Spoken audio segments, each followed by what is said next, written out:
Hola a todos, bienvenidos a esta presentación sobre la musicoterapia neurológica.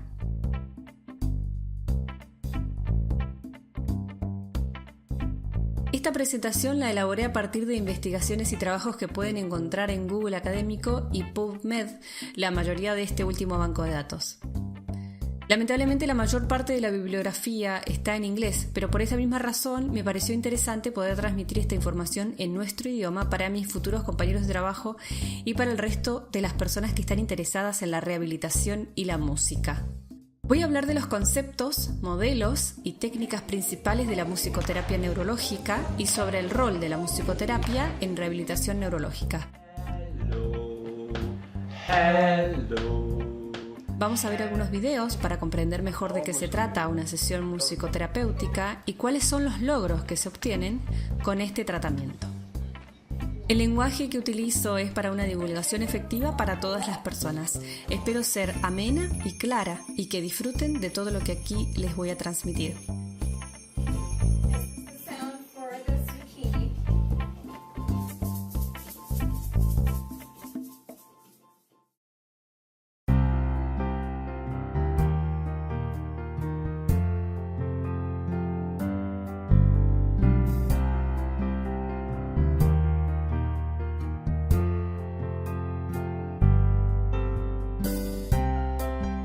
Vamos a comenzar definiendo el concepto de musicoterapia neurológica. Como ven aquí, la musicoterapia neurológica es la aplicación terapéutica de la música en disfunciones motoras, sensoriales y cognitivas secundarias a alteraciones neurológicas. Lo que quiere decir es que la musicoterapia neurológica es una práctica que tiene sus fundamentos en la neurología y que apunta a rehabilitar funciones sensoriales, cognitivas y motoras que se han perdido o que se realizan con dificultad a raíz de un daño cerebral, como puede ser un accidente cerebrovascular, una parálisis cerebral u otras enfermedades como el Alzheimer, el Parkinson y la demencia. El Dr. Michael Taut es el creador de este cuerpo de prácticas. Él es un violinista alemán, como vemos en la imagen tiene un currículum bastante extenso. Lo que vamos a resaltar es que al día de hoy continúa investigando, escribiendo artículos y capacitando musicoterapeutas y otros profesionales en todo el mundo.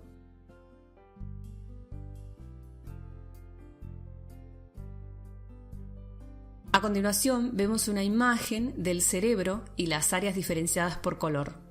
Lo que les quiero contar es que tanto el Dr. Taut como otros investigadores, pueden buscar en YouTube el documental de Sting, han analizado a través de estudios como la resonancia magnética funcional cómo la música activa muchas áreas del cerebro a la vez y las hace relacionarse entre sí generando y fortaleciendo redes neuronales. Las áreas que activa la música son, entre otras, las del lenguaje y el habla, Wernicke y Broca, la percepción auditiva, áreas de control ejecutivo y motriz, corteza motora, cerebelo, áreas involucradas en las funciones superiores, lóbulo frontal. Esto quiere decir que para procesar un mensaje tan complejo como es la música, son necesarias las áreas motrices, perceptivas, del lenguaje y de funciones cognitivas como la atención y la memoria. ¿Pero de qué manera? Hagamos un ejercicio. Les voy a pedir que escuchen atentamente este fragmento musical.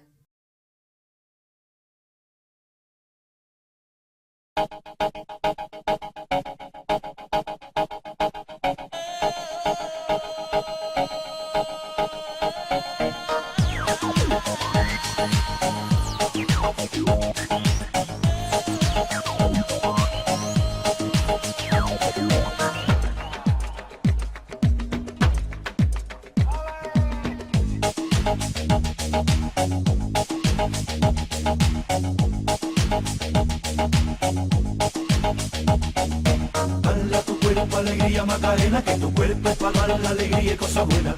Dale a tu cuerpo alegría Macarena, Macarena. Dale a tu cuerpo alegría Macarena. Bien, ahora me gustaría saber qué les pasó mientras escuchaban el ejemplo. Digamos a nivel físico.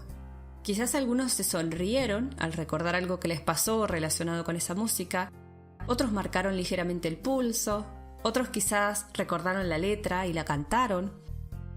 En otros aspectos, el evocar un recuerdo, identificar una emoción asociada o bien identificar los instrumentos, el estilo musical, imaginar un contexto para esa música o recordarlo, son todas actividades que realizó nuestro cerebro sin que se lo pidiésemos. La consigna fue simplemente escuchen atentamente el fragmento musical. El resto lo hizo cada uno por su propia cuenta.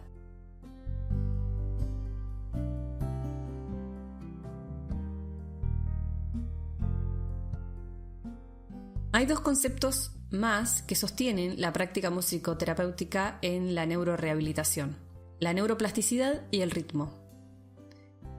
La neuroplasticidad es un concepto conocido. Si no fuera por ella no podríamos aprender cosas nuevas, adaptarnos a nuevos contextos ni rehabilitarnos en caso de sufrir traumas cerebrales. El ritmo es algo propio de la música y de muchas otras cosas, como por ejemplo la marcha, el caminar, el habla. Ciertas actividades sociales como la conversación también tienen un ritmo incorporado, porque el ritmo es una organización de eventos en el tiempo. En el caso de la marcha hay un pulso que va de derecha a izquierda por turnos. En la conversación también hay un tiempo que habla uno y luego un tiempo que habla el otro. Y mientras el otro habla con su propio ritmo, uno espera. La espera es un periodo. Comprender estos periodos es algo que no podríamos hacer si no tuviésemos nuestra facultad de atender intacta.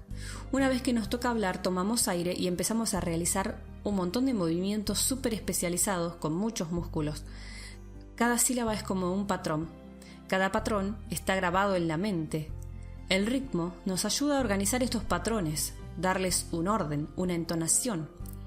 El ritmo en rehabilitación, tanto del habla como de otras habilidades motrices, es el cebador de la tarea. El cerebro reconoce el ritmo a través de la percepción auditiva, organiza los patrones y los pone en acción. Más adelante vamos a ver unos videos que aclaran este aspecto. En neurología esto se llama fenómeno de arrastre. Entonces, como venimos diciendo, la musicoterapia neurológica se aplica en 3 campos distintos: la rehabilitación sensoriomotriz, del habla y de las funciones cognitivas. En cuanto a la rehabilitación del movimiento, nos referimos a miembro superior, inferior, marcha, motricidad fina, etc. Todo el cuerpo. Si se trata del habla, se trabaja de otra manera, utilizando el ritmo del habla, los grupos fonémicos o sublexicales del habla, siempre con el estímulo de una melodía, un acompañamiento rítmico, etc. Las prácticas musicoterapéuticas para la rehabilitación cognitiva son bien diferentes también. Los ejercicios estimulan la atención, la memoria, la percepción, la organización y resolución de problemas, y conductas psicosociales como la expresión y la interacción efectiva. A modo de síntesis, aquí les escribo los métodos a grandes rasgos: repetición masiva del movimiento, que resulta en una reorganización neural; escucha activa, que quiere decir prestar atención a ciertas características que propone el musicoterapeuta; y ejecución y aprendizaje de instrumentos. Vamos a ver entonces cómo funcionan algunas técnicas. Traje un par de cada campo que mencioné para que se pueda apreciar la sesión en sí y algunos procesos de recuperación. De rehabilitación sensoriomotriz tengo 3 ejemplos. El de Ronnie Gardiner no pertenece al modelo de musicoterapia neurológica, pero tiene muchas cosas en común, como verán. Vamos con el primero: estimulación rítmica auditiva, o RAS por sus siglas en inglés. Dice: George sufrió un ACV que le dejó severos impedimentos en la marcha. George asistió a terapia física tradicional durante 3 semanas y logró caminar con bastón.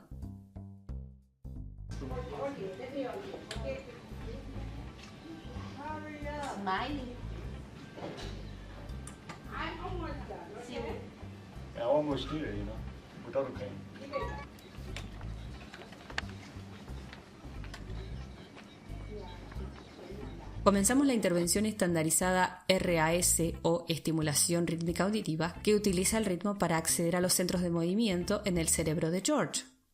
Inmediatamente vemos que George es capaz de caminar a tiempo y mostró avances en su marcha. Pudimos acelerar la marcha de George a través del RAS. Lo hizo tan bien que decidimos retirar el bastón. Observemos lo que sucede mientras continuamos con la intervención. final de una sesión de musicoterapia neurológica, pudimos retirar la música. Observemos cómo camina.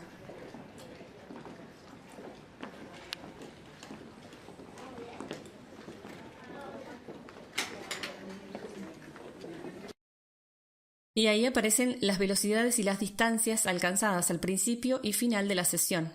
65 pulsos por minuto con bastón y hasta 40 pies de distancia, alrededor de 12 metros, al comienzo de la sesión. Y al final de la sesión, 120 pulsos por minuto sin bastón y hasta 250 pies, que serían unos 76 metros recorridos. A continuación les voy a mostrar una sesión de Ronnie Gardiner. Lo que ven en la pantalla es como una partitura que indica a los participantes qué movimiento realizar. Observamos dos colores, el rojo y el azul, o el negro, que indican lado izquierdo y derecho respectivamente. En esta técnica se utilizan pantuflas y o bandas elásticas de dos colores para diferenciar ambos lados en el cuerpo propio del paciente. Por ejemplo, en los pies se utilizan las pantuflas y en las muñecas se utilizan las bandas elásticas. Ronnie Gardiner era un músico de jazz que creó este método para ayudar a una persona que le dio motivos para seguir viviendo luego de que su esposa falleciera. Su historia está en la web, la pueden buscar y la recomiendo.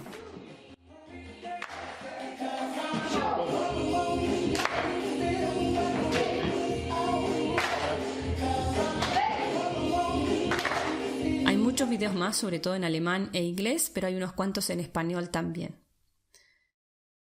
Finalmente, veamos una sesión de ejecución instrumental terapéutica.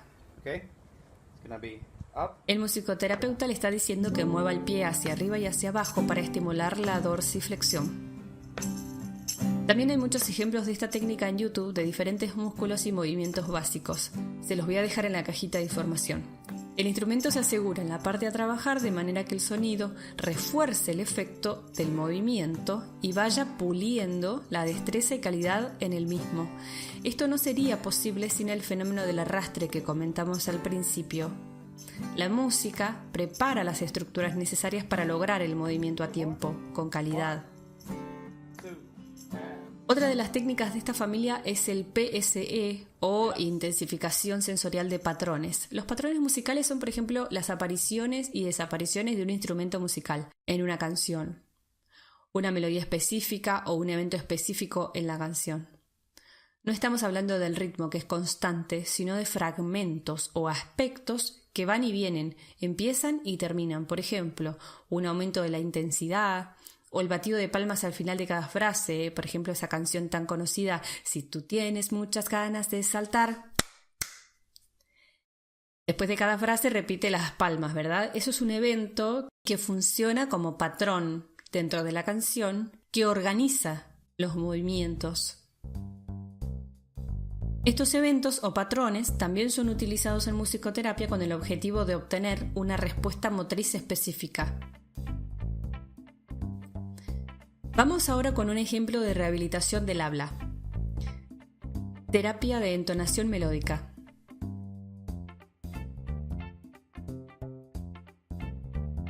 Este hombre sufrió un ACV que alteró su capacidad de hablar. Su nombre es Just.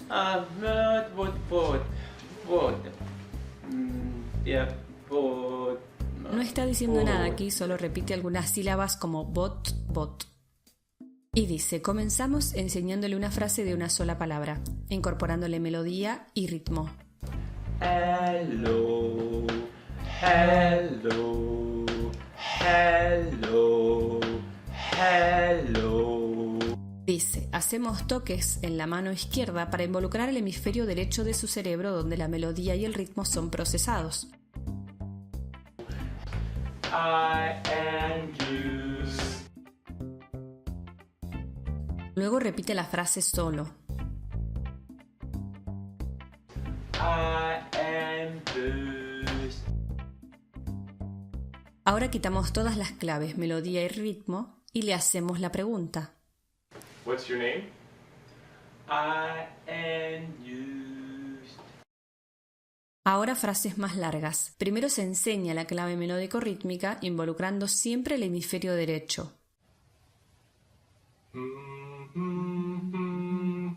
Luego se agregan las palabras dame mi suéter.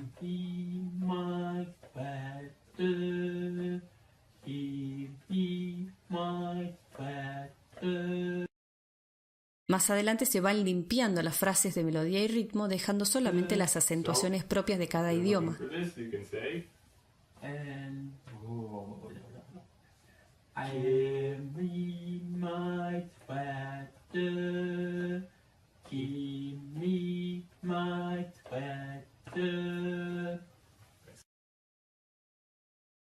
Hay otras técnicas que pueden buscar en YouTube también, como la estimulación del discurso musical, la clave de discurso rítmico y la ejercitación respiratoria oral y motriz, que igual recomiendo que pongan las siglas en inglés y no en español para que les aparezcan, en las que se utilizan también el ritmo y la melodía y otros aspectos de la música como la ejecución de instrumentos, el fraseo musical, etc., para lograr objetivos terapéuticos.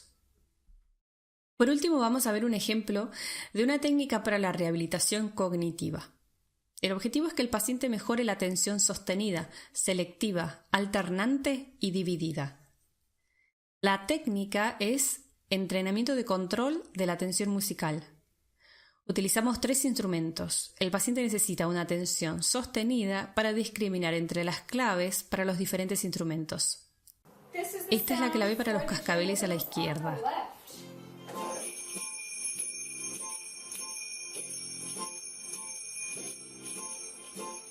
Esta es la clave para el zucchini.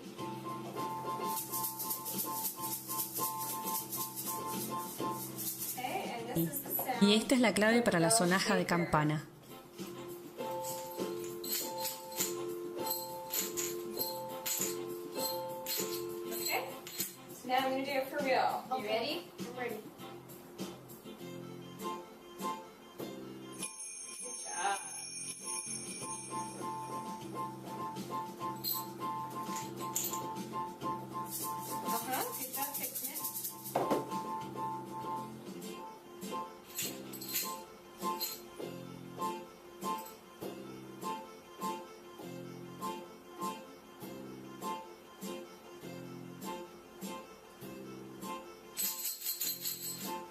Jingle bells.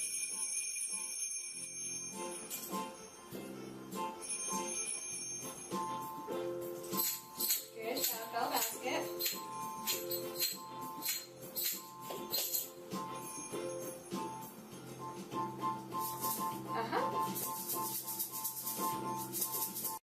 Objetivo: que el paciente mejore su atención selectiva y alternante. Es la misma técnica con alguna modificación.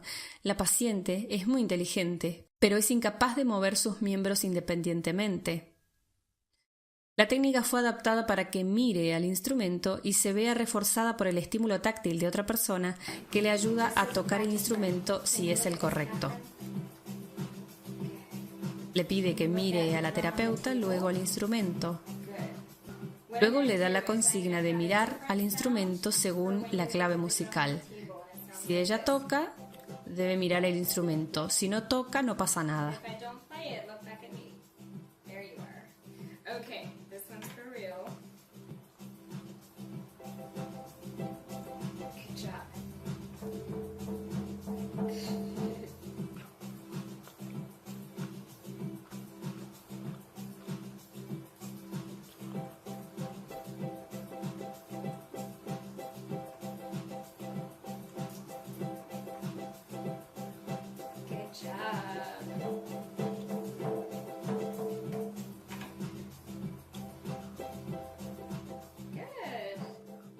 Bien, como estuvimos viendo, las técnicas a grandes rasgos son la escucha activa, la ejecución y el entrenamiento instrumental. Y también son utilizados el canto, el reconocimiento de canciones e intérpretes y la creación de canciones, que se realiza a partir de una conversación sobre un tema específico que le interese al paciente. Se van eligiendo las palabras, las frases y luego se agrega melodía y ritmo. Se trabaja de esta manera la atención sostenida, la pertinencia de los aportes, el ajuste melódico y rítmico, la memoria, la escucha, etc. desde un lugar privilegiado, ya que el paciente disfruta de hablar de sus cosas que le gustan, que le interesan, y obtener un producto estético a partir de ello, como lo es una canción.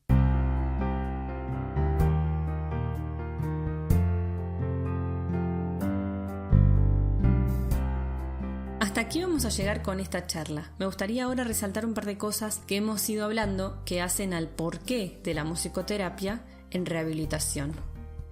Porque no tiene efectos secundarios, se adapta a las preferencias personales del paciente, mejora el estado de ánimo, genera vínculos afectivos positivos en dinámicas grupales o de a pares, disminuye los síntomas de ansiedad y depresión en el caso de los pacientes que, por ejemplo, están internados o los pacientes que permanecen en la casa porque tampoco pueden salir por sus propios medios o comunicarse con las demás personas por sus propios medios, realizar actividades sociales, etc. Además, porque el musicoterapeuta está capacitado para sostener procesos emocionales que atraviesa el paciente, es decir, que no nos focalizamos solamente en la rehabilitación muscular o del habla específicamente, sino que también estamos atentos a estas otras cuestiones que circulan en una sesión terapéutica. Incrementa la motivación y acuerdo con el plan de tratamiento. Y por último, y no menos importante, no está en conflicto con ni reemplaza las terapias de rehabilitación tradicionales, sino que ofrece intensidad y apoyo a las mismas. En la cajita de información dejo los links de las investigaciones que leí para realizar esta charla, más videos y canales de YouTube que pueden visitar. Agradezco muchísimo su atención y si tienen preguntas o comentarios, por favor háganmelo saber. Si les gustó, por favor regálenme una manita arriba y finalmente compartan con todo aquel que pueda estar interesado. Muchas gracias y hasta el próximo video.